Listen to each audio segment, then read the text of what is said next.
मेरी दोनों बहू आ गई हैं, इस घर को अच्छे से संभाल लेंगी, जैसे कि मैंने संभाला है। ऊपर से अब ठंड में मुझे काम भी नहीं करना पड़ेगा।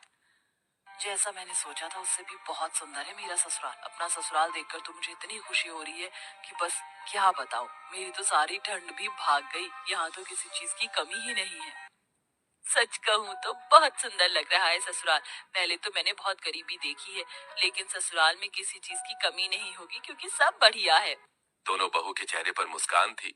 तुम दोनों बहुत थक चुकी होगी और तुम्हें ठंड भी लग रही होगी। चलो, मैं तुम्हें तुम्हारे कमरे में छोड़ आती हूँ। उसके बाद तुम्हारी पहली रसोई की रस्म करेंगे।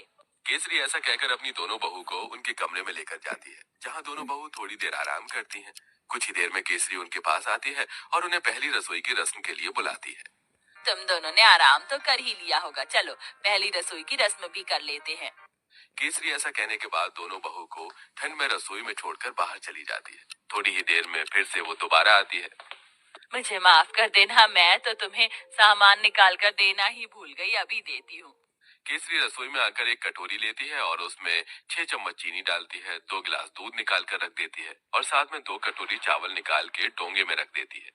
ये रहा सारा सामान। अब तुम अच्छी सी स्वादिष्ट खीर बनाकर सभी के लिए मीठे में लेकर आ जाना। केसरी इतना कहकर रसोई से बाहर चली जाती है और दोनों बहू एक दूसरे की तरफ देख रही होती हैं। लगता है माँ जी हमें कुछ ज्यादा ही भली समझ रही हैं। मुझे तो लगता है कि उन्हें ये लग रहा होगा कि हमें खाना बनाना ही नहीं आता। चलो कोई बात नहीं, हम अपने हिसाब से बना लेते हैं। ज्यादा बनाएंगे ताकि रात को खाने को मिल जाए। खाने के बाद कुछ मीठा अच्छा लगता है। इस तरह आराध्या और राधिका दूध चीनी चावल निकाल कर ज्यादा सी खीर बना लेती हैं, जिसके बाद वो खीर परोसकर घर में सभी को देती हैं। बहुत अच्छी खीर बनाई है। वैसे ठंड में खीर अच्छी लगती है, लेकिन चलो खाना तो अच्छा बनाना आता है तुम्हें। कितनी अच्छी बात है, मेरी बहू तो बिल्कुल मेरे जैसी आई है, थोड़े सामान में ही अच्छा खाना बनाना। केसरी ये सोचकर बहुत खुश हो रही होती है। वो कुछ देर बाद अपने कमरे में आराम करने चली जाती है। अब दोपहर का खाना बनाने की बारी आती है, तो दोनों बहू ठंड में रसोई में आती है। कुछ ही देर में केसरी भी रसोई में आती है। अरे इस वक्त तुम रसोई में क्या कर रही हो? माँ जी हमने सोचा कि समय पर ही दोपहर का खाना बना देते हैं। अरे दोपहर के खाने की क्या जरूरत है, सीधा शाम को खाना बनाना चाहिए ना। वैसे भी ठंड में इतनी भूख कहाँ लगती है। और इस पतीले में क्या रखा है?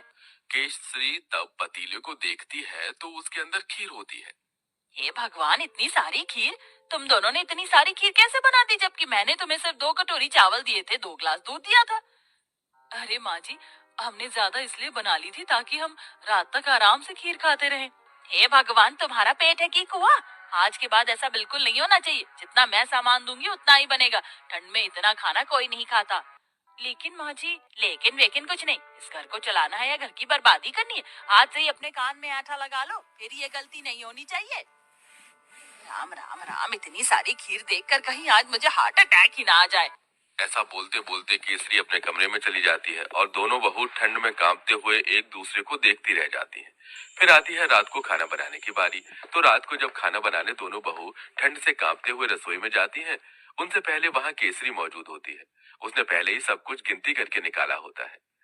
देखो बहू, ये एक बैंगन है, 4 आलू हैं, साथ में मैंने आटा निकाल कर रख दिया है। इस आटे में से केवल 10 रोटी बननी चाहिए। 2 मेरी, 4 तुम दोनों की और 4 दोनों मेरे बेटों की।